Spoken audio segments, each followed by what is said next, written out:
बारग' एनडिएफबि केडारफोरनो थांना थानायनि राहा खालामनानै होनांगौ। खोथा होनाय बायदि सोरखारा मावफुंना होआखै। प्रमद बर' सरकार आरो आसाम सरकारा दं गासै फेलर जिखिनि बुंदोंमोन दिनैसिमबो मोनसेबो माने बानायजायाखै। जेलाव थानाय एनडिएफबिफोरखौ बिटिसि आरो आसाम सरकारा उदां खालामनानै होनो नांगौ। पुलिसा थांनानै नागिरहैयो बहा थांदों बहा मादों जों गासै इनफरमेसनखौ होनो गोनां जायो। दिनै बाक्सा जिल्लानि बारग' एनडिएफबिफोरा बरमायाव खौरांगिरि मेल खुङो। बे खौरांगिरि मेलनि गेजेरजों बिटिआर गोरोबथा बादियै बारग' एनडिएफबिफोरनि गासै जेंनाफोरखौ सुस्रांना होनो बिटिसि आरो आसाम सरकारखौ खावलायो। लोगोसेनो दासिम जेलाव थानांनाय बारग' एनडिएफबिनि दैदेनगिरि आरो सोद्रोमाफोरखौ थाबैनो उदां अख्रांनि सिङाव लाबोनानै गोजोनै थानो हानायनि राहा खालामनानै होनांगौ होनना दाबि खालामो। दिनै बेयाव खौरांगिरि मेल खालामनाय थांखियानो जाहैबाय जोंहा बहुत प्रब्लेम दं।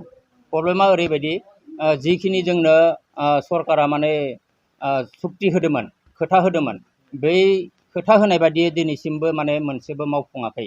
बेनिखायनो जों दिनै बेयाव जथुमनो गोनां जादों आरो नोंथांमोनखौ जों लेंहरनानै दिनै सरकारनि खोमायाव सोनानै होनो होननानै नोंथांमोनखौ जों लेंहरनाय जादों। बेनो जाहैबाय दिनै जेलाव थानायफोरनि खोथाखौ आं बुंग्रोनो सानदों। जेलाव थानायफोरखौ माने बिटिआर सुक्ति जानायनि उनावनो गासैखौबो केसखौ सिफायनानै बिसोरखौ गासैबो जेलनिफ्राय बहनना लाबोनानै गासै माने केडारफोरखौ माने जिखिनि जेलाव थानाय केडार बिसोरखौ जोंफोरबायदि माने मुखुलि अख्रां सायाव अख्राङाव माने थानानै सोलिनो हानाय नर्मेल मानसि बायदि सोलिनो हानाय खालामगोन होननानै बुंदोंमोन। खिन्थु दिनैसिमबो बिसोरखौ जेलनिफ्राय बख'नानै लाबोनाय जायाखै आरो रावनिबो केसखौ सिफायनाय जायाखै।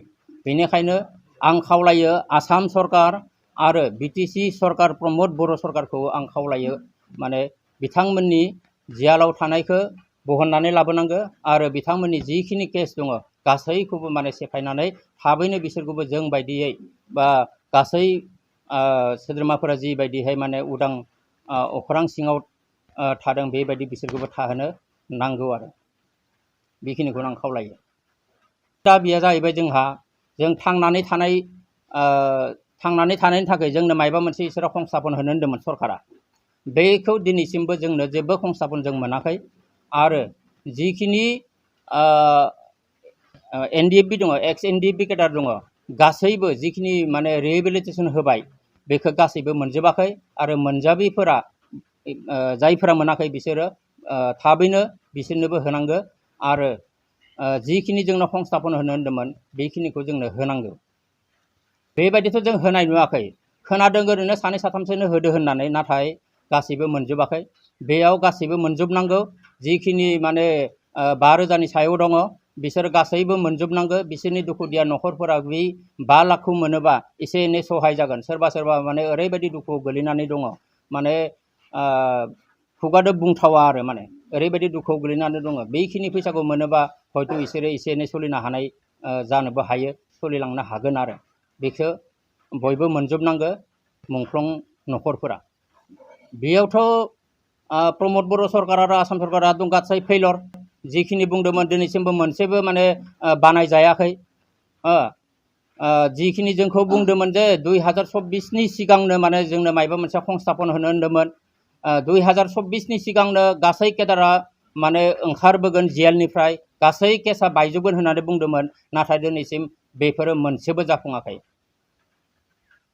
लानानै जों खावलायनो सानो जे सरकारा जिखिनि खोथा होदोंमोन जोंनो बेखिनिखौ मावफुंनांगौ जेलाव थानायफोरखौ बहननांगौ आरो जिखिनि माने थैनाय न'खरफोरा जिखिनि मोननांगौ बेखिनिखौ होनांगौ आरो जिखिनि थालांनाय एनडिएफबि केडार दङ बिसोरनो जिखिनि मोननांगौ गोनां रिहेबिलिटेसन बेखौ होजोबनांगौ बयनोबो। एकदम नंगौ बे एकदम खाथां खोथा बेयो नंगौ। ओरैबायदि जादों दा जोंनि मानसिफ्रा बाहेरायाव खामानि मावनो थांनो हाया। खायसे न'खर दङ बाहेरायाव खामानि मावनो थाङाबा बेनि न'खरा माने सुफुङा आरो बे मोनजाया। खायसे बिसि फिसा दङ बिमा बोराय बुरै दङ बिदा फंबाय दङ बेयो बाहेरायाव खामानि मावनो थाङाबा बेयो सुफुङा। बाहेरायाव खामानि मावनो थाङाबा बेथिं पुलिस थाङो। पुलिसा थांनानै नागिरहैयो बहा थांदों बहा मादों जों गासै इनफरमेसनखौ होनो गोनां जायो। बिदि खेथ्रआव जों बहुत हेरेसमेन्ट मोनदों। बार जोंखौ पुलिसा बिदि नागिरो माने 6 दानबो थानो मोना। 2 दान 3 दान 4 दान बिनि गेजेरावनो जोंखौ माने पुलिसा बुथुमो थानायाव लेंहरो सोर बहा थांदो लिरनानै होनांगो बेनि न'खरखौ लेंहरो बिदि माने बहुत जोंखौ हेरेसमेन्ट होबाय थादों आरो बेफोरो बन्द जानांगौ बिदि जुदि बन्द जायाबा जोंनि मानसिफ्रा खामानि मावनानै जानो हानाय नङा बेखौथ' आङो फारसेथिं साननो थाङोबा नंगौ बायदियानो मोनो नोंथाङा जिखिनि आंखौ सोंबाय बेखौ नंगौ बायदियानो सानो आरो बेखौ जुदि नंगौ सानाबा जोंखौ थांनानै हेरेसमेन्ट होनाङामोन जोंखौ पुलिसा लेंहरनाङामोन थानायाव लेंहरनाङामोन जोंखौ सहि होनाङामोन बेखौ नंगौ बायदि आं सानो बे लेंहरबाय थानाय नागिरबाय थानायनि थाखायनो आं नंगौ बायदियानो सानो दिनैसिमबो जोंखौ हाग्रायाव थानाय बायदियानो सानो बायदि होननानै आं सानो आरो बेनि जाहोनखौ आं ओरैबायदि फोरमायनो सानो जोंखौ जेन बिथांमोना माने पुतला बायदि बाहायदों दा जोंखौ पुतला बायदि बाहायदों जोंखौ थगायदों जोंखौ माने सारेन्डार जाहोबाय जोंखौ अस्त्र गथाय होबाय बिटिआरखौ सुक्ति खालामबाय खालामनाय उनावबो जोंखौ दा पुतला बायदि बाहायबाय थादों आरो बियो बिथांमोननि जोंनि सायाव माने बिराद इनाय खामानि मावनाय जादों आरो माने नोंथांमोना दा उन्दुनो जानो थानो माने मोजां थासारि मोनाखै जोंहा जेबो बेफोरबायदि मोजां थासारि गैया खायसे खायसे अखा हाबा उन्दुनो हाया प्लास्टिकनि न'आव दङ थिं सायलाबो गैबावा बेबायदि थासारियाव जों दा दङ आरो सोरबा साफा सानैया हयथ' बिदा फंबायनि अननायाव थानो मोन्दों बिमा बिफा दङ बिमा बिफानि अननायाव थानो मोन्दों खिन्थु गोबाङानो थानो मोनाखै आरो मोजां थासारियाव